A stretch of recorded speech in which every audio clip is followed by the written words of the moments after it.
ایک نیکی میں جنت میں داخلہ۔ قیامت کے دن ایک ایسے شخص کو حاضر کیا جائے گا جس کے میزان کے دونوں پلڑے نیکی اور بدی کے برابر ہوں گے، اور ایسی کوئی نیکی نہیں ہوگی جس سے نیکی کا پلڑا جھک جائے۔ پھر اللہ تعالیٰ اپنی رحمت سے فرمائیں گے کہ لوگوں میں جا کر تلاش کرو کہ تمہیں کوئی نیکی مل جائے جس سے تم کو جنت میں پہنچاؤ۔ وہ شخص بہت حیران و پریشان لوگوں میں تلاش کرتا رہا، لیکن ہر شخص یہی کہا گیا، مجھے اپنے بارے میں ڈر ہے کہ میری نیکی کا پلڑا ہلکا نہ ہو جائے اور میں تجھ سے نیکی کا زیادہ محتاج ہوں۔ وہ شخص بہت مایوس ہوگا۔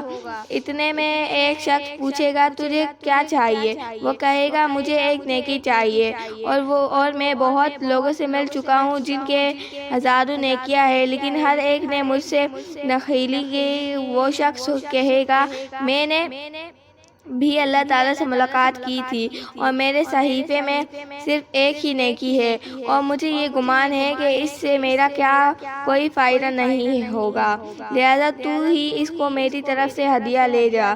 وہ شخص اس نیکی کو لے کر بہت مسرت کے ساتھ اللہ تعالیٰ سے ملنے گیا۔ اللہ تعالیٰ اپنے علم کے باوجود اس سے پوچھے گا کہ کس نے دی تجھے نیکی؟ وہ کہے گا کہ ایک شخص تھا جس نے مجھے یہ نیکی دی۔ تو اللہ پاک اس شخص کو بلائے گا اور کہے گا، تو اپنے بھائی کا ہاتھ پکڑ اور لے جا اس کو جنت میں۔ اللہ حافظ۔